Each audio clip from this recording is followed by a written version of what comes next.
because we've read the book or heard about it in school, or we know the Helen Keller story, or maybe we've seen the film, that we think we know what Helen Keller was about. I started reading it kind of thinking I knew what it was about, and then I was flabbergasted that this was not what I imagined at all. For me, it was the struggle of this family dealing with this child and trying to contact a child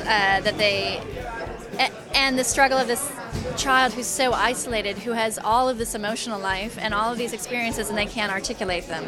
And I thought there was something quite beautiful about the genuine struggle of these parents who will relentlessly try to contact their daughter. It's one of my favorite plays because it's a play about overcoming challenges and difficulties and keeping the struggle of the family together and keeping it working and finding a possible answers to these struggles. It's been really incredible because working with Kate Whoriskey, she's just so amazing at really getting into what's going on between the characters and the relationships, and I think this is going to be really different than what people are expecting. It's going to be a lot more modern than people might expect.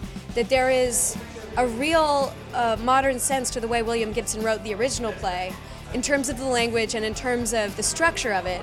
And I think people will be shocked at how well it's aged. I think Abigail is a very brave actress, and honestly, in rehearsal, she will do things. There was a moment in rehearsal the other day where she did something that was so strong that I thought literally only she could have done that moment, because she's just got something. She inspires me every day. When I'm tired, I have this fireball of passion right next to me, and I'm like, okay, I gotta bring it, that's right.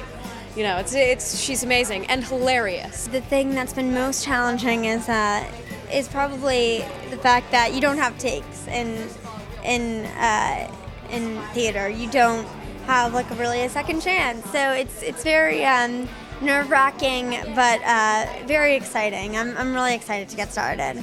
There's been times that we're sitting and watching something right before we enter, and we miss entrances because we're so captivated by what the people on stage are doing before us. So it's been a real joy to continue getting close to these actors, and hopefully getting closer and closer. But there's some really interesting stuff going on. It's been really exciting. It's an inspiring story, I think, and I think that Helen really showed everybody that nothing is impossible. So I hope that everybody just sort of takes away a sort of inspiration to overcome all of their problems, small or big. What our production will hopefully do is bring it so deep and make it personal to every single person in the theater about communicating, about inspiring other people, about teaching and language. And I think it's going to be really cool.